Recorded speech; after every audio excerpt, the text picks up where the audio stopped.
Boa noite a todos. Que a doce paz de Jesus envolva os nossos corações, as nossas mentes, os nossos lares, a nossa família, os nossos amigos e todos os nossos irmãos de caminhada. É sempre uma alegria aqui estarmos nesta casa que nos acolhe com muito carinho.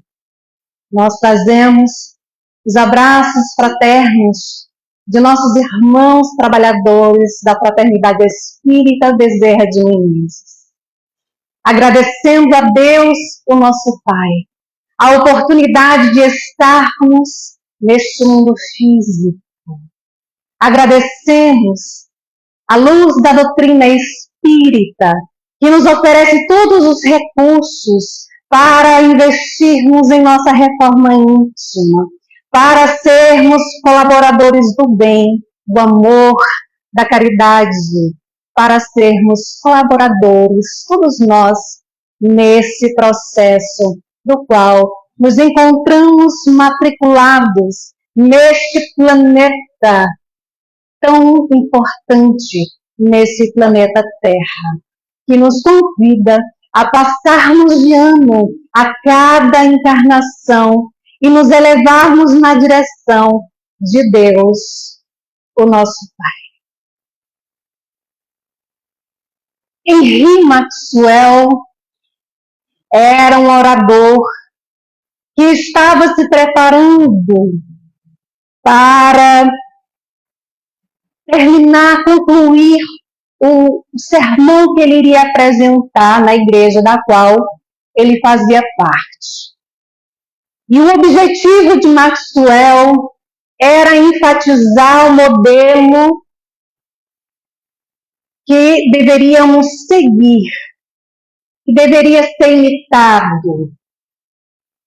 E Jesus nos proporciona através de seus exemplos.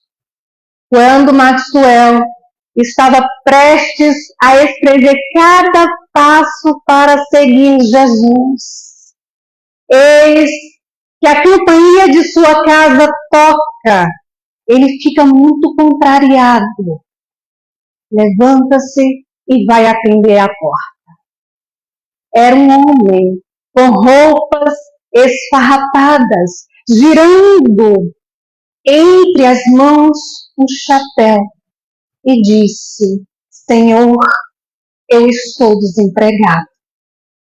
E pensei que talvez o Senhor pudesse me ajudar a conseguir algum emprego. E Maxwell disse: eu não sei de nenhum emprego disponível. Olha, e vou logo lhe dizendo, eu estou muito ocupado. Desejo que você encontre alguma coisa. Boa sorte. E fechou a porta. No instante em que ele fecha a porta, ele pensa em voltar atrás.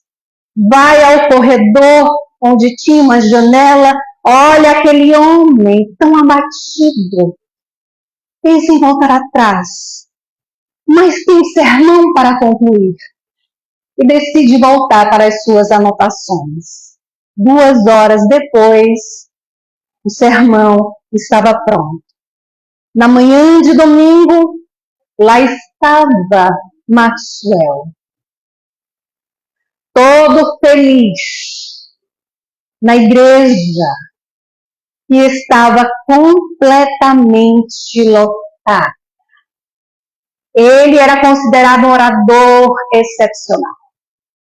E estava ali todo vaidoso, se dirige ao púlpito, se achando o máximo e começa a falar.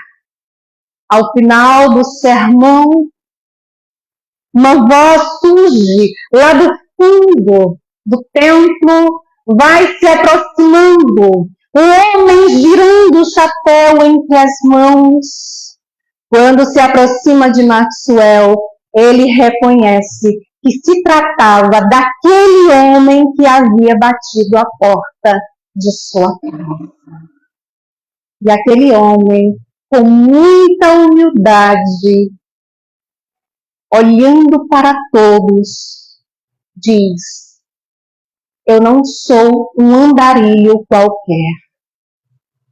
Perdi meu emprego há 10 meses. Sou tipógrafo. Acontece que essas máquinas da atualidade deixaram muitos como eu desempregados. E eu não sei fazer outra coisa.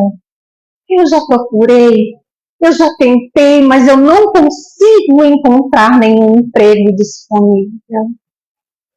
E nesse instante, ele olha para Maxwell e diz: o Senhor pregou que o discípulo de Jesus deve seguir os passos dele. Obediência, fé, amor, imitação. Mas eu não vi nenhuma explicação para seguir esses passos, principalmente este último, imitação. O que seria seguir os passos de Jesus? Nesse instante, Maxwell estava imóvel, cada vez mais pálido, e aquele homem continua o seu desabafo e diz: eu fico confuso quando eu vejo cristãos convivendo com tanto conforto, cantando tudo a Cristo, a ti entrego. Eu tive que entregar a minha filhinha para outra família até eu me estabilizar. A minha mulher morreu tem 4 meses, sufocada no quartinho apertado. E ali ele vai desabafando, falando das suas dores. Ao terminar, ele tenta se apoiar numa mesinha, o chapéu sai rolando pelo tapete, ele se desequilibra e cai desmaiado. Nesse instante, ele é levado para uma salinha que ficava no canto ali da igreja. E Maxwell decidiu levar aquele homem para sua casa. Passando ali todas as noites de vigília. Aquele homem ia cada dia piorando. No domingo seguinte, na madrugada, ele reage e fala com certa dificuldade, olhando para Maxwell. O Senhor foi muito bom comigo. Sinto que é isto o que Jesus faria. Então ele vira a cabeça para o lado e morre. Naquele domingo, Maxwell vai para a igreja muito abatido. Naquele dia ele prega de uma maneira muito diferente, sem as suas anotações, sem a sua oratória brilhante. Ao fechar a Bíblia, ele olhando para todos, muito emocionado, e diz: o nosso irmão morreu nesta madrugada. E tenho me perguntado: o que significa seguir os passos de Jesus? Ele dá uma pausa, olhando mais fixamente para todos que ali se encontravam, e diz: eu quero propor a cada um de vocês, eu quero convidar cada um de vocês para um desafio. Durante um ano, ao questionamento de em tudo perguntar: o que faria Jesus? Diante de qualquer situação, diante de qualquer decisão a ser tomada, questionar: o que faria Jesus? Porque o que experimentei desde domingo passado, o que venho experimentando, me fez questionar sobre o que significa ser cristão. E aí ele olha, dá uma pausa e pergunta: vocês estão prontos? Essa história, ela está narrada nesse pequeno livrinho aqui, em seus passos. O que faria Jesus? E é um livro que ele foi publicado originalmente no ano de 1896 e sofreu um grande impacto entre os cristãos. Nos anos 90, ele volta a ter as suas vendas, desce e, inclusive, foi considerado na época de Charles Sheldon, o autor deste livro, o segundo livro mais vendido depois da Bíblia. E é um livro que já na capa nos convida a nós espíritas a perguntarmos ao nosso coração, à nossa mente: estamos prontos para esse desafio? Em nossos passos, o que faria Jesus? Como ele gostaria que nós agíssemos diante de toda e qualquer situação que nos é apresentada? Diante das dificuldades, diante das dores, diante das aflições, ali com o coração apertado, diante de pessoas difíceis, no trabalho, no trânsito, como ele gostaria que nós agíssemos? Como ele agiria se estivesse no nosso lugar? O que significa seguir os passos de Jesus? O que significa estar na caminhada com o Mestre? E aí lembramos que Chico Xavier tinha um amigo chamado Adelino da Silveira. Adelino da Silveira, escritor, inclusive daquele livro que muitos devem conhecer, chamado Kardec Prossegue. E ele contou certa feita que havia um personagem que ele nunca esqueceu. Sempre chegava lá no centro do Chico e sempre era o último ali da fila. Quando se aproximava do Chico, os seus olhos inundavam de tanta luz. E ele começa a descrever como era esse personagem. Ele conta que ele tinha a pele morena, cabelo crespo, uma ferida no canto da boca, pés rachados, chamava-se Jorge. E ele conta que quando Jorge chegava, Chico dizia: Jorge, como é que vai a vida? Ah, Chico, eu acho a vida uma beleza. Jorge, como é que foi a viagem? O Jorge morava tão longe que o Chico chamava de viagem. Ah, Chico, eu vim parando por detrás das árvores, adivinhando as rosas que Deus plantou. O que você mais gosta de ver, Jorge? Azul do céu, Chico. Eu tenho a impressão que o nosso Senhor Jesus Cristo fica nos espiando por detrás das nuvens. E a Beli nos perguntava: mas por que o Chico perde tanto tempo com o Jorge? Tanta gente aí viajou milhares de quilômetros para ver o Jorge, para pegar na mão do Jorge, e o Chico fica perdendo tanto tempo aí com esse Jorge aí.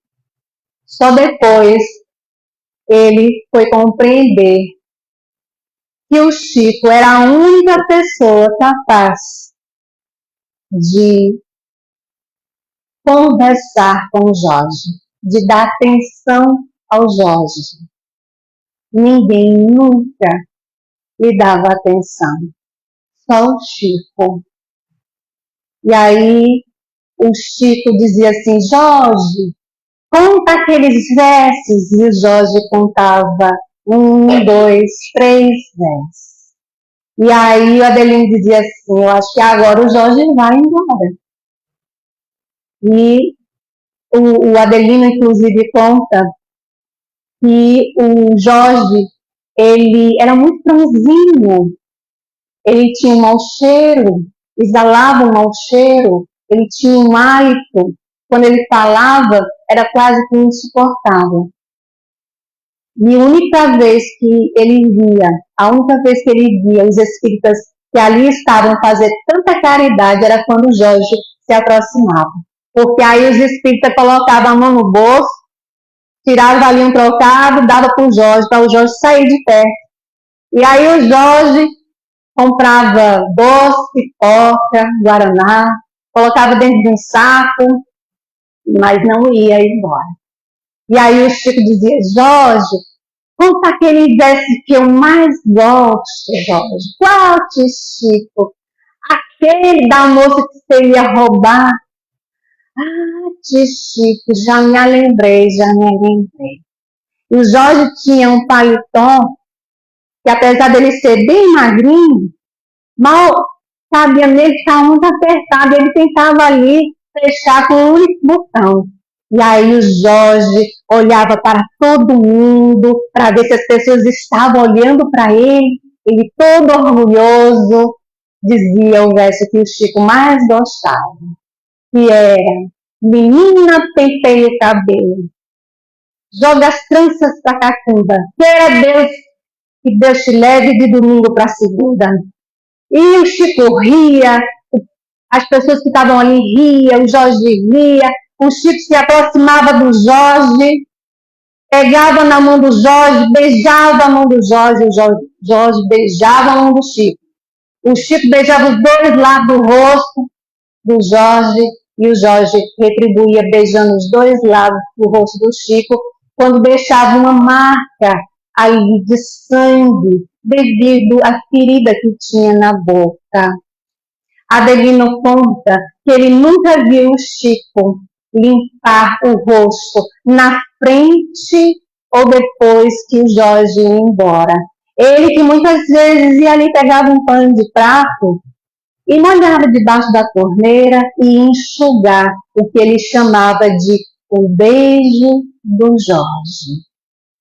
Ele também contou que perdeu as contas de quantas vezes ele pensou em comprar alguma coisa para o Jorge, uma sandália, uma camisa, uma botina, mas sempre que lembrava, não sabia o número e dizia: da próxima vez eu pergunto. E o tempo foi passando, de repente, ficou tarde demais. O Jorge morreu numa noite fria em Uberaba, esquecido do mundo, mas não esquecido de Deus. Não vos deixarei órfãos, estarei convosco até o fim dos séculos. O Senhor está conosco, esperando que cada um de nós estejamos com Ele. No livro Palavras de Vida Eterna, capítulo 149, na mensagem intitulada Todos os Dias, Emmanuel afirma que Jesus não é mestre ausente ou símbolo morto. Ainda e sempre é para nós, os que declaramos aceitar a governança. Jesus é o mentor vigilante e o exemplo vivo. Emmanuel também nos lembra que Jesus nos prometeu falando aos discípulos: eis que eu estou convosco todos os dias até a consumação dos séculos. Como é fácil de perceber, afirma Emmanuel, o Senhor está conosco, esperando, porém, que estejamos com Ele. Com esta afirmativa de Emmanuel, nos convidando a refletir sobre em que ponto da caminhada nós já nos encontramos, ou melhor, já conseguimos dar o primeiro passo para essa caminhada? Já conseguimos despertar para essa importância que é seguir os passos de Jesus? Se ainda não despertamos, o que nos falta? O que nos falta?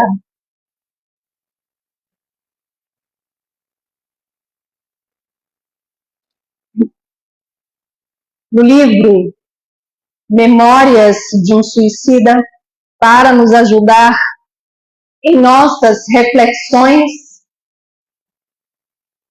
é um livro psicografado pela querida Ivone do Amaral Pereira, como o Chico a chamava de a heroína silenciosa,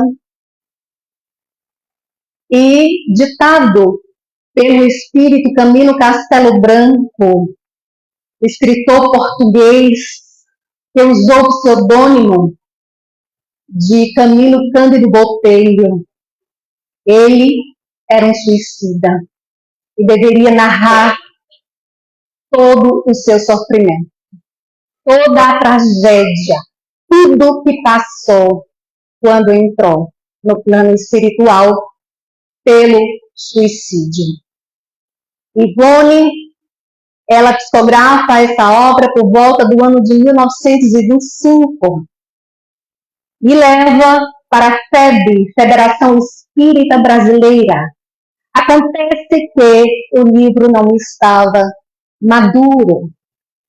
Então, ela volta com essas páginas para sua casa, pensou até em queimar, mas coloca numa gaveta e fica ali engavetado por mais de 20 anos, até que o espírito de Leon Denis, ele aparece para Ivone e vem reformular essa obra.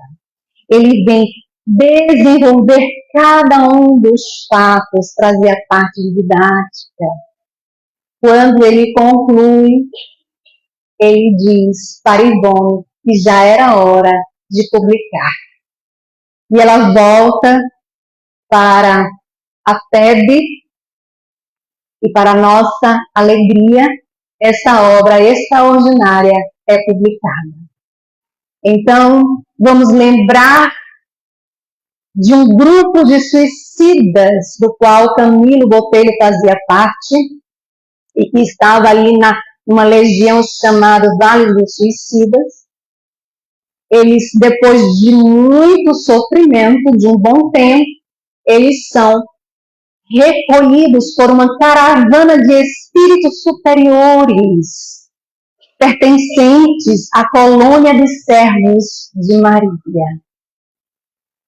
Esses espíritos sempre estão ali apostos para recolher aqueles grupos que estão prontos para dali sair. E naquele dia foi a vez do grupo que Camilo Botelho fazia parte. E então eles são levados para o hospital que existe na colônia dos servos de Maria. E lá eles passaram por uma cirurgia no perispírito, que é o corpo fluídico do espírito. Então eles receberam também aulas instrutivas, proporcionando a cada um deles uma compreensão melhor sobre o que é a vida, sobre a importância de estar neste mundo físico, para que, quando eles tivessem uma nova oportunidade de retornar, de reencarnar no mundo físico, eles não caíssem ali novamente pelo suicídio. Então, vamos ao capítulo 16 intitulada A Mansão da Esperança. É ali que mostra que eles receberam um curso completo. Eles iriam ter aula com um espírito chamado Aníbal de Silas. Quem é Aníbal de Silas? Só para termos uma ideia, Aníbal de Silas conviveu com Jesus. Ele foi uma daquelas crianças em que Jesus colocou no colo quando ensinava: deixai vir a minhas criancinhas, porque delas é o reino dos céus. E desde então, Aníbal de Silas se tornou o seu servidor do Cristo, se colocando ali na caminhada com Jesus. Então, no livro Memórias de um Suicida, a história de Aníbal de Silas é toda narrada, porque o curso que eles iriam ter, eles iriam aprender sobre toda a história da humanidade, sobre o porquê Jesus, o Espírito tão perfeito, esteve na terra, deixando os seus ensinamentos, deixando os seus exemplos para toda a humanidade. Então, Aníbal iria ensinar ali exatamente como ele ouviu do próprio mestre. Mas, para que aqueles alunos tivessem uma sintonia maior com Aníbal, ele inicia contando a história da sua vida, tudo que ele passou, tudo que ele vivenciou, desde os tempos de Elias, com quem, aliás, ele conviveu por muitas encarnações, até conviver com Jesus. Acontece que ele convivendo com Jesus, quando ele se torna adulto, ele começa também a pregar o Evangelho. E aí ele viaja, vai para Roma. E lá, ao chegar em Roma, ele é preso, levado para o circo. Lá, Aníbal de Silas morre queimado aos 37 anos de idade. Então, Aníbal de Silas, esse espírito luminoso, de elevadíssima condição, que Jesus convida ali para trabalhar com os espíritos suicidas. E por isso que ele estava ali no Hospital Maria de Nazaré, na colônia dos servos de Maria. Jesus diz: vai, Aníbal, e dá dos teus labores a legião de minha mãe. Socorre com os meus ensinamentos que tanto prezas. Pensa de preferência naqueles cujas mentes não desfalecidos sob penalidades do suicídio. E Jesus afirma: entreguei-os já muito à direção de minha mãe, porque só a inspiração maternal será bastante caridosa para erguê-los para Deus. Jesus pede: ensina-lhes a minha palavra, desperta-os, recordando-lhes os exemplos que deixei. Abre-lhes o livro de tuas recordações. Lembra-te de quando me ouvias na Judeia. Ilumina-os com as claridades do Evangelho, pois é somente isso o que lhes falta. Meus irmãos, Jesus fala aos nossos corações. É somente isso o que nos falta, nos iluminarmos com as claridades do Evangelho, para nos colocarmos nesta caminhada com Jesus. E como é que chegamos a esta caminhada? Aníbal, ele vai nos orientar através dos ensinos que ele passou para esses alunos. Aníbal, depois de contar toda a sua história, ele começa a transmitir a caminhada de toda a humanidade. E aqui lembrando que Camilo Botelho ele editou, Ivone do Amaral Pereira psicografou. O espírito de Leon Denis desenvolveu toda a narrativa, deixando claro que Aníbal de Silas ele transmitia os ensinamentos do mestre como cenas narradas, todos assistindo em telas panorâmicas, como se estivessem ali participando. Aníbal afirma que Jesus, sendo o espírito mais perfeito que esteve na Terra, a sua mente é a mente mais fecunda, é a mente mais avançada que sequer podemos imaginar. Então, esse pensamento de Jesus, ele criava as cenas de quando ele ali ia transmitindo os ensinamentos, de quando ele ia pregando.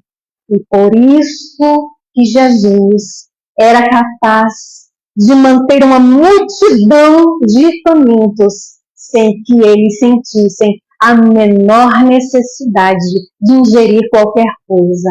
Jesus era capaz de manter uma multidão de perseguidos sem que eles tivessem medo, sem que eles tivessem raiva, ódio, porque aquelas pessoas iam ali assistindo aquelas cenas criadas pelos pensamentos de Jesus e entrando na sintonia com o Mestre.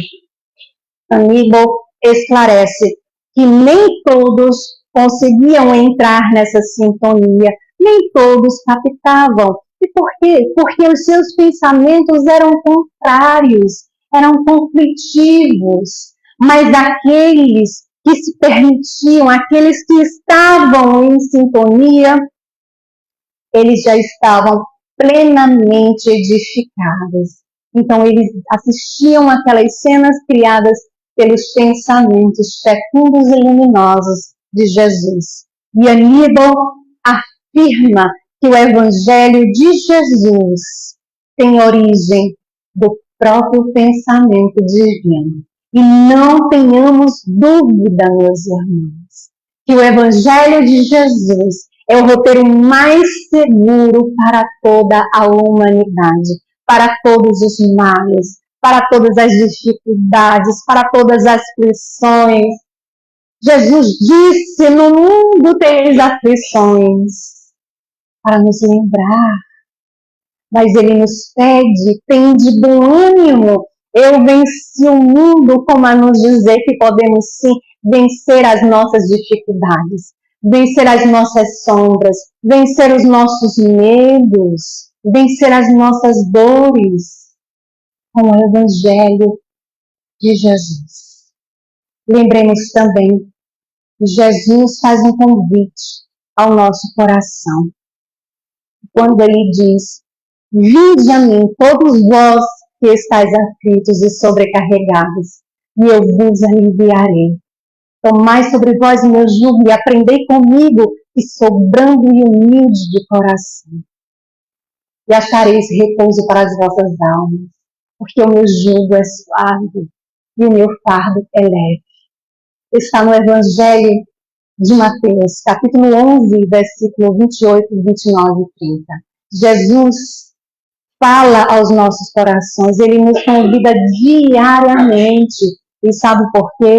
Porque nós, cada um de nós, somos vasos escolhidos do seu imenso amor. Que possamos nós aproveitar cada oportunidade que nos chega. Vamos higienizar, purificar os vasos de nossos corações, nos colocar nesta caminhada com Jesus. Ah, mas como é que eu me coloco nesta caminhada? Como é que eu faço? Trabalhando a caridade em nós, Sim, a caridade no sentido da palavra como a entendia Jesus. Questão 886 de O Livro dos Espíritos. Benevolência para com todos, desenvolver em nós o amor, o bem, desejar o bem ao outro, fazer o bem, orar pelo outro, tratar o outro como gostaríamos de ser tratados, compreendendo que, à medida que fazemos o bem ao outro, a nós fazemos. Caridade também no sentido como a entendia Jesus, a indulgência para com as imperfeições alheias. Não apontando, não divulgando, não compartilhando os erros de ninguém, não procurando o cisco no olho do vizinho quando não vemos a trave que temos no nosso. Compreendendo que todos nós temos as nossas falhas, que todos nós cometemos erros, mas que agora, se estamos conscientes dessa verdade, procuremos a cada dia exercitar a indulgência, de pouquinho, paulatinamente. Então, vamos compreender que cada um tem o seu tempo. Uma vez, perguntaram ao Chico, Chico, como é que você vê o mundo? Eu vejo o mundo como ele é. E como você vê as pessoas? Eu vejo as pessoas como elas são. E como você se vê, Chico? Eu continuo mesmo. Esse era o Chico e deixou esse exemplo para nós de aceitar as pessoas como elas são e de procurar olhar mais para o que está dentro de nós e nos esforçar para corrigir. Mas a caridade também no sentido, como a entendia Jesus, é perdoar as ofensas. Não é dizer eu perdoo, mas eu não esqueço o que fulano me fez. Perdoar é desenvolver o perdão em nós. Porque quando assim fazemos, não nos sentimos ofendidos, ressentidos, magoados, porque passamos a entender que aquele que nos olha com desdém, que nos deseja o mal, que tenta fazer algo para nos prejudicar, já é um sofredor, já está na sua infelicidade, porque ainda não desenvolveu em si o perdão, o amor, mas terá o seu tempo, todos terão. Porque as leis de Deus são leis de oportunidades e para todos. Jesus nos lembra na oração dominical, dizendo Pai Nosso, para lembrarmos que independente da cor, independente do sexo, independente da condição social, independente do partido político, independente da religião, não importa, nós somos todos irmãos e filhos de um só Pai, que é Deus, que nos ama imensamente e que quer a nossa felicidade. Então, quando temos essa consciência da caridade que é transformador em nossa vida, entendemos que quando trabalhamos em nós a nossa transformação moral, a caridade, ela deixa de ser algo que eu faço para mostrar aos outros, mostrar as redes sociais que eu estou fazendo. Ela passa a ser sentida, ela passa a ser vivenciada. Passamos, então, a estar nesse processo de transformação. E para falarmos em como estamos falando sobre transformação, vamos lembrar aqui que foi em Tarso, um importante centro mercantil intelectual que nasceu entre os anos 5 e 10 da era cristã, uma criança, um menino, e que no momento da circuncisão ele recebeu o nome de Saulo. Embora os seus pais judeus, eles gozavam de privilégios da cidadania romana. E logo nos primeiros anos de idade de Saulo, ele começa a frequentar a sinagoga para aprender ali os textos sagrados. Na adolescência, ele vai para Jerusalém, se tornando discípulo do grande Gamaliel no templo de Salomão. Ele estava se preparando para ser um devotado rabino. Acontece que esse devotado rabino, ardoroso, defensor de Moisés, começa a perseguir os homens da casa do caminho. E ele acha que o seu grande e primeiro triunfo foi prender e apedrejar Estevão até a morte.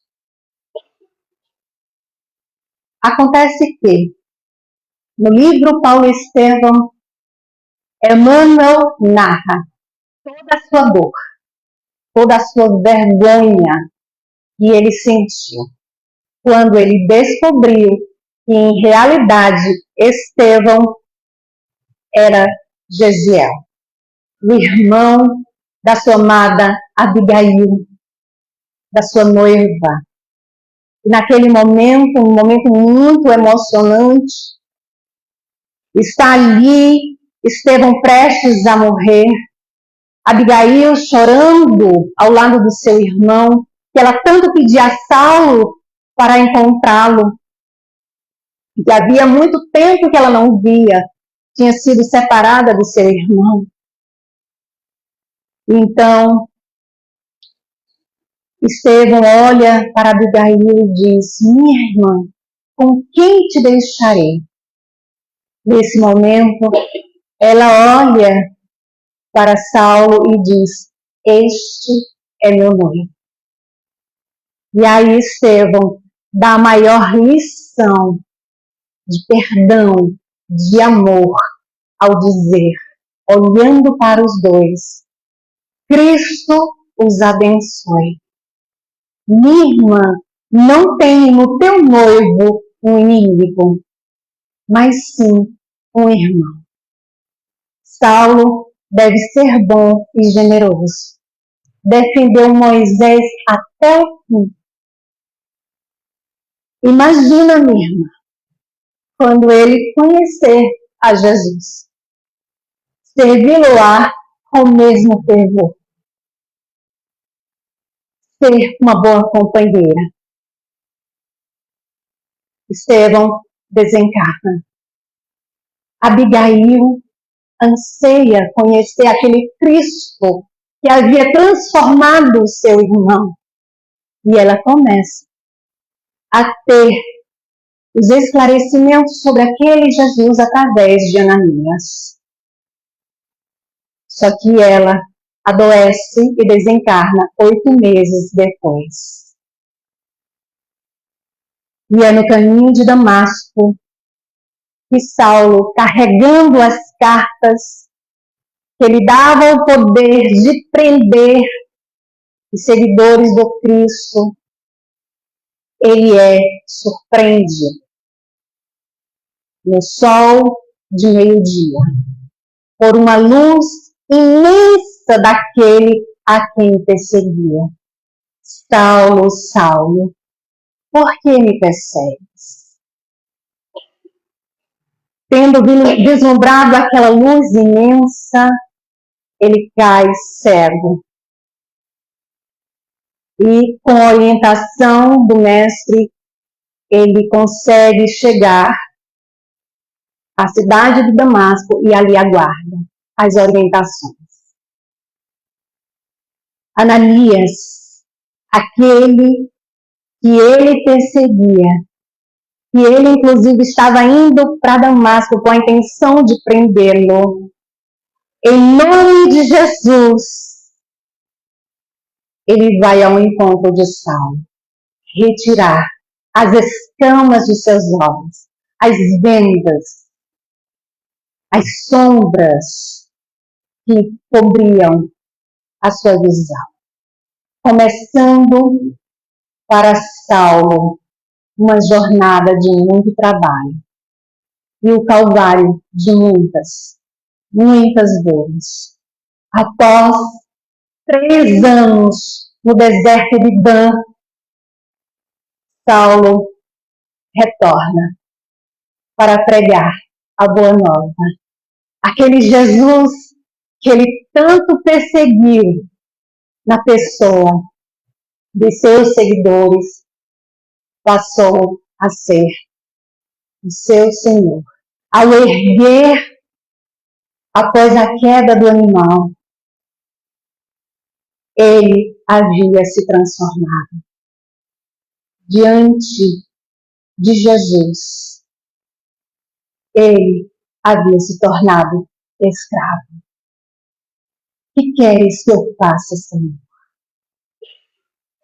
Pode-se dividir o seu apostolado em 3 grandes viagens. Na primeira, quando ele sai de Antioquia com Barnabé e Marcos. Na segunda grande viagem, em companhia de Silas e Timóteo. Detalhe, ele atravessa toda a Ásia Menor a pé. E com Lucas, ele chega a Macedônia. Na primavera do ano 53, ele sai de Corinto, vai para Jerusalém, depois Antioquia.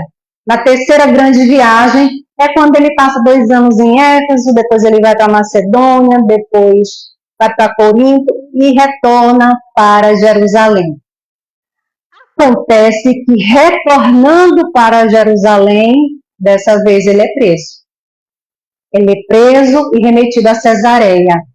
E apelando para César, ele consegue chegar em Roma, depois de um naufrágio na ilha de Malta.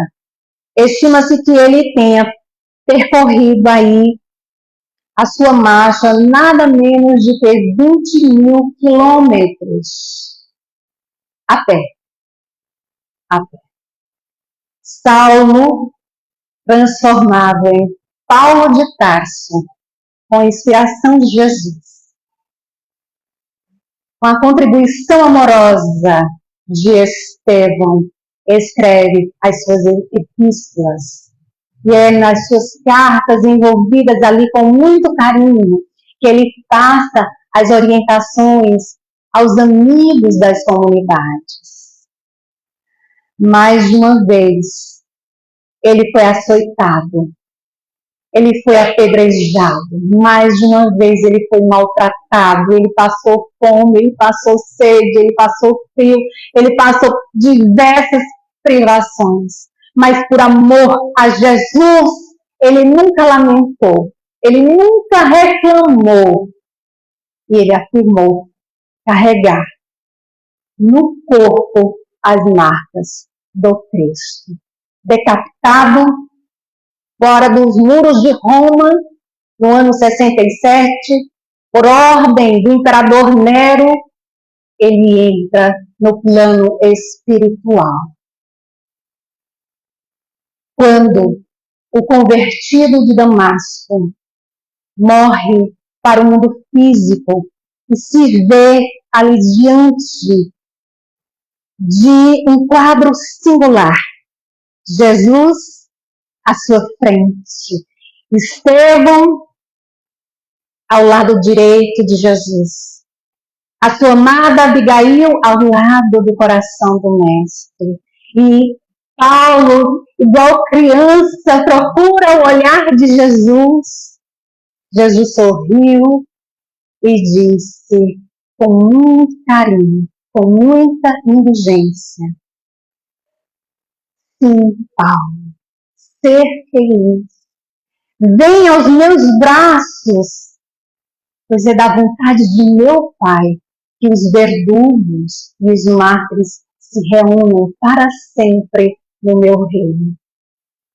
Quando a terceira revelação, a doutrina dos Espíritos, apresentou na terra, ali estava Paulo de Tarso, deixando as suas palavras, as suas orientações.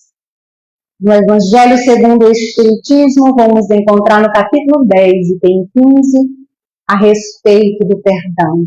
E no capítulo 15, item 10, fora da caridade não há salvação. Também na questão 1 e 9 de O Livro dos Espíritos, ele deixa ali a sua contribuição ao falar da eternidade das penas, juntamente também com as dissertações de Santo Agostinho, Lamennais e Platão. Então, Paulo, um grande exemplo de transformação, de estar na caminhada com Jesus. Tivemos muitos exemplos do que é estar na caminhada com Jesus. Podemos citar alguns, mas temos muitos. Por exemplo, Chico Xavier, o seu exemplo de amor, de caridade, de estar firme nessa caminhada com Jesus, de seguir os seus passos, deixando os seus exemplos. De Madre Teresa de Calcutá, de Irmã Dulce, de Jerônimo Mendonça, o gigante deitado, que, devido a uma enfermidade, aos 20 anos ficou acamado, cego, e ele fazia palestras em vários lugares do Brasil, vivia sempre sorrindo. Foi um grande colaborador na divulgação da doutrina espírita, nunca lamentou, nunca reclamou. Tantos exemplos nós temos, meus irmãos, para seguirmos. Que possamos olhar para dentro de nós, encontrar aquilo que precisa ser modificado, trabalhar para essa reforma íntima, para essa transformação moral, nos colocarmos receptivos para esse discipulado com Jesus. Lembrando, como Emmanuel nos disse, que o Senhor está conosco sempre e diariamente. A todo momento, em qualquer situação, seja ela qual for, esperando, porém, que nós estejamos com Ele. Isso é o que nos falta. Nos colocarmos receptivos para trabalhar em nós a caridade, o amor. Seguir os passos de Jesus é essa proposta. E venho nesta noite oferecer a todos nós para que possamos sair daqui mais reflexivos sobre os passos de Jesus, sobre a importância de estar com Jesus, em nossos passos. O que faria Jesus? Como Ele gostaria que nós agíssemos? Pensemos nisso. E que Jesus nos abençoe, hoje e sempre. Gratidão a todos.